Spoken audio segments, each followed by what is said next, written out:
నమస్తే. 'ప్రశ్న రావణ్' విషయంలో ఇప్పుడు మరో కొత్త క్యారెక్టర్ బయటకొస్తుంది. సో, ఆ క్యారెక్టర్‌ని ఇప్పుడు ప్రతి ఒక్కరు గూడా టార్గెట్ జేస్తూ ఉన్నారు. ఎవరా క్యారెక్టర్? సో, ఇది మనం తెలుసుకుందాము. మనతో పాటు సీనియర్ జర్నలిస్ట్ దాము బాలాజీ గారు ఉన్నారు. సార్ నమస్తే సార్. నమస్తే. సార్ సరికొత్తగా వినిపిస్తున్నాయి కొన్ని పేర్లు. అసలు అంటే ఈ ఇష్యూని మరీ బాగా లాగుతున్నారేమో అనిపిస్తుంది మనకి. సో, ఈవిడెవరు అసలు? ఆ పర్సను ఏంటి రిలేషను? అసలు ముందు ముందుకు ఏం జరగబోతుందనుకోవచ్చు?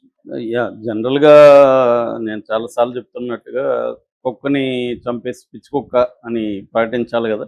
అవును. అలాగే రావణ్ మీద కేసు పెట్టేశారు. ఉపా కేసు. ఆ! విమర్శలు వచ్చాయి. దాంతో ఇప్పుడు రావణ్ దుర్మార్గుడు, దేశద్రోహి, రావణ్‌కి అమ్మాయిలు పిచ్చుంది, అమ్మాయిలతో వీడియోలు తీసుకున్నాడు, రావణ్‌కి వైసీపీ సంబంధాలున్నాయి. ఇవన్నీ తీసుకురావాలి. అలాగే రావణ్‌తో ఎవరైతే రావణ్‌కి హెల్ప్ చేస్తున్న వాళ్ళున్నారో వాళ్ళని కూడా బదనాం చేయాలి. అలాంటి ఒక కార్యక్రమం నడుస్తుంది. Pure in its form with grace made noble.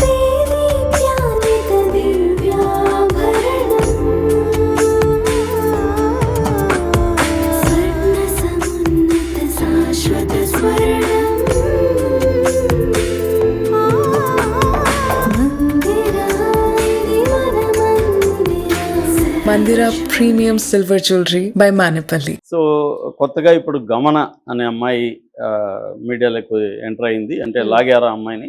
So ఇప్పుడు ఆ అమ్మాయి తర్వాత ఇంద్రసేనారెడ్డి. యాక్చువల్గా ఏంటంటే ఈ ప్రశ్నాచ అనేది మాదాపూర్లో ఎలీట్ బిల్డింగ్లో ఉంటుంది. సో ఈ ఈ బిల్డింగ్ ఓనరు ఇంద్రసేన, ఆయన ఇంద్రసేన చౌదరి. సో ఆయన వైసీపీ నాయకుడు. సో ఇప్పుడు అలా లింక్ పెట్టారు. సో ఇప్పుడు మన ఈ బిల్డింగ్ ఓనర్ ఏ పార్టీనో మనకు తెలుసా? తెలీదు. రేపొద్దున మనకేదన్నా జరిగితే ఆయన బీఆర్ఎస్ అనుకోండి, బీఆర్ఎస్ వాళ్ళే ఈ ఛానల్ వెనుకొని నడిపిస్తారనొచ్చు. ఈ బిల్డింగ్ ఓనర్ కూడా నేను ఎప్పుడు కలవలేదు మనకి. కాబట్టి లింకులు అలా వస్తాయి. కలపడం అనేది ఏదో ఒక కలిపి వీళ్ళని బదనాం చేయాలి. సో అలాగా ఇంద్రసేనని ఈ గమన ఎవరంటే యూట్యూబ్ ఛానల్కి CEO అంట. ఆ ఛానలే అంత కొద్ది ఛానల్. 2,19,000 ఉన్నారు అరెస్ట్ అయిన.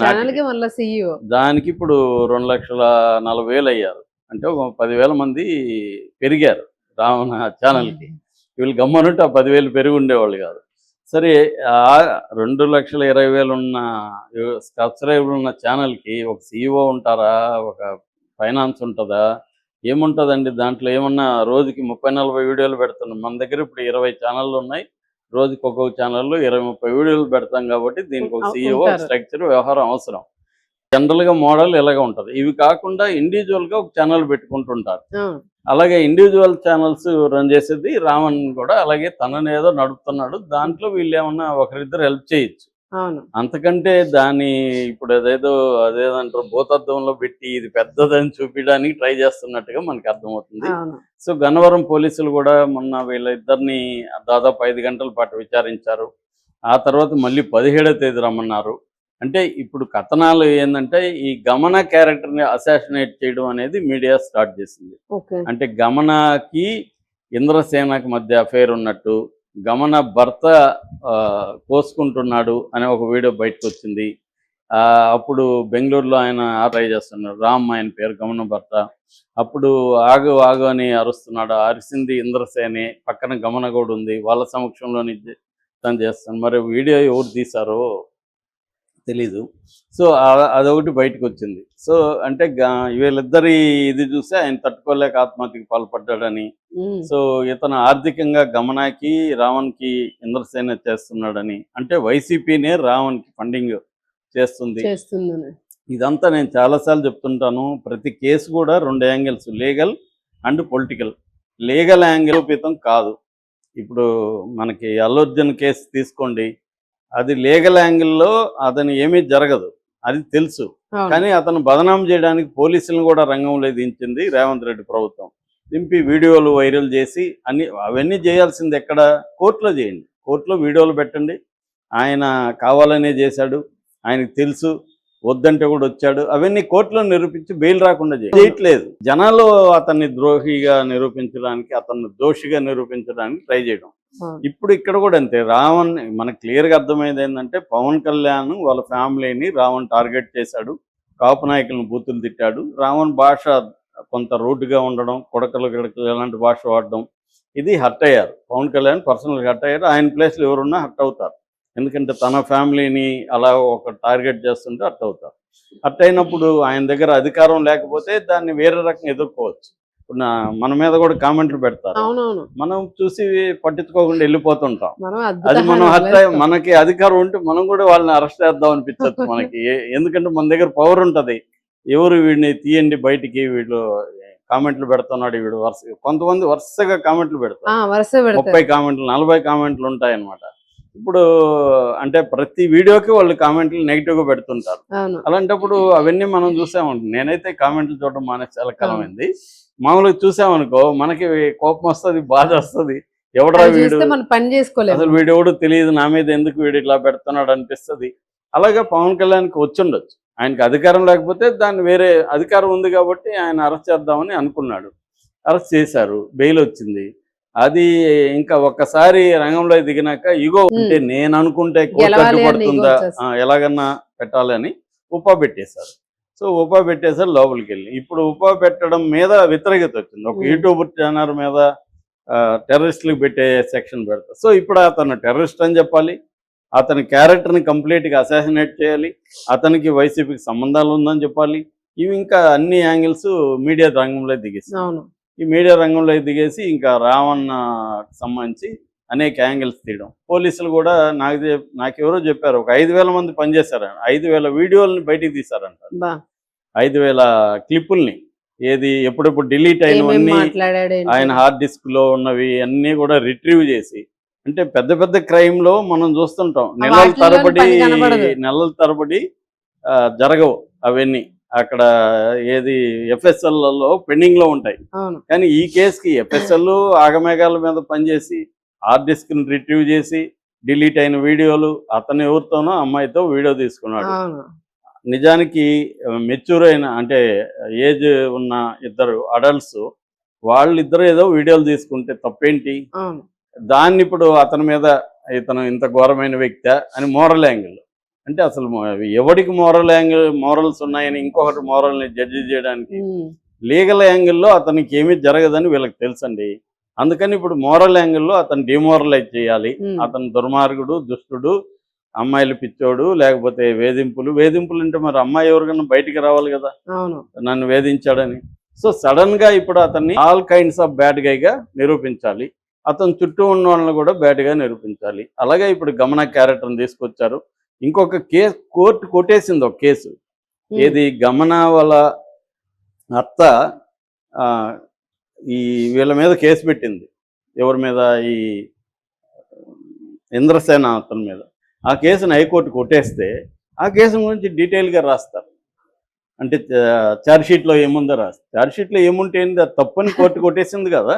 కొట్టేసినాక అది నిజం అన్నట్టుగా మనకి నమ్మించడానికి రాస్తారు. ఎందుకంటే ఆమె దగ్గర ఇతను కొన్ని గజాల ల్యాండ్ తీసుకొని బ్యాంక్ లోన్ తీసేసుకున్నాడంట, బ్యాంకు ఆమెకి నోటీస్ ఇచ్చిందంట, ఎవరికి? గమన వాళ్ళ అత్తకి. సో వాళ్ళు ఇబ్బందులు పడ్డారంట. అవన్నీ తప్పని కోర్టు కొట్టేసింది కదా. కోర్టు కట్టేసినప్పుడు ఆ కేసుకి వాల్యూ లేదు కదా. మళ్ళీ ఆ కేసునంతా తీసుకొచ్చి నిజమని నమ్మించడానికి మళ్ళీ రాస్తారు. కోర్టు క్వాష్ చేసిందని ఒక వాక్యం ఉంటుంది, అయినా మళ్ళీ ఛార్జ్షీట్లో ఏముందో డీటెయిల్గా రాస్తారు అన్నమాట. సో క్లియర్గా అంటే చదివేవాడికి బ్రెయిన్ లేదనుకొని రాస్తారా ఏమో మనకు తెలీదు. అంటే పిల్లి కళ్ళు మూసుకొని పాలు తాగుతున్నాడు, ఎవరు చూడలేదు అనుకున్నట్టుగా ఈ వీళ్ళు రాసేవాళ్ళు. అంటే వినేవాడికి చదివేవాడికి బ్రెయిన్ ఉండదు, మనం ఏం చెప్తే అదే అనుకుంటారేమో తెలియదు. ఇవాళ ఎవరు అలాగ ఉండరు. కాబట్టి ఏంటంటే క్లియర్గా మనకు అర్థమవుతుండేది, రావణ్ అనే అతన్ని ఇగో మీద అరెస్ట్ చేశారు. దాన్ని ఇప్పుడు కప్పిపుచ్చుకోవడానికి ఇవన్నీ చేస్తున్నారు. గమన వాళ్ళ అత్త, గమన వాళ్ళ భర్త, గమన ఈయనకి సంబంధం ఉందని ఇవన్నీ కోర్టులో వీళ్ళు కానీ ఇంత కష్టపడి కానీ కోర్టులో ప్రూవ్ చేస్తే శిక్ష పడుతుంది. ప్రూవ్ చేయలేమని తెలుసు వాళ్ళకి, ఇవేవి సరిపోవు కోర్టులో. కోర్టులో గేమ్ వేరే రకంగా ఉంటుంది. లాయర్ డిఫెన్స్ అడ్వకేట్లు వేరే మాట్లాడతారు, సో కోర్టులో జరగవు కాబట్టి పబ్లిక్లో ప్రజా కోర్టులో వీళ్ళని దోషులుగా చేయాలి అనేది ఉంది. అతను జైల్లో ఉన్నా కూడా వీళ్ళు వదిలిపెట్టలేదు. అవును. జైల్లో ఉన్నా కూడా రావంచుడే నడుస్తుంది గత కొన్ని రోజులు. జైల్లో కూడా ఖైదీలు కొట్టారని ఇవన్నీ మనం విన్నాం. కొట్టుండొచ్చు కూడా, అది నేను చెప్పాను కూడా దాని మీద వీడియో. కొట్టాలనుకుంటే పెద్ద విషయం కాదు. అదే మొత్తం దాన్ని కీలకంగా చేయాలనే ప్రయత్నం అయితే గట్టిగా చేస్తుంది. ఇవన్నీ ఏంటంటే రావణ్ నిలబడితే అతను ఇప్పుడు దేశం అంతా తెలిసాడు, ప్రపంచం అంతా తెలిసాడు తెలుగు వాళ్ళకి. దేశం అంతా కూడా ఇతర మీడియా అంతా కూడా రాస్తుంది. మామూలుగా ఇలాంటివి నార్త్ ఇండియాలో ఎక్కువ జరుగుతుంటాయి, ఉపా కేసులు, దొంగ కేసులు పెట్టడం. ఇప్పుడు సౌత్ ఇండియాలో కూడా పవన్ కళ్యాణ్ పుణ్యమా అని రేపు పొద్దున నేర్పించినట్టే. రేపు జగన్ వచ్చాడు అనుకో, అతను ఇంకా దారుణంగా చేస్తాడు వీళ్ళ మీద. సో రేపు పొద్దున పవన్ కళ్యాణ్ మీద ఉపా పెట్టినా ఆశ్చర్యం లేదు.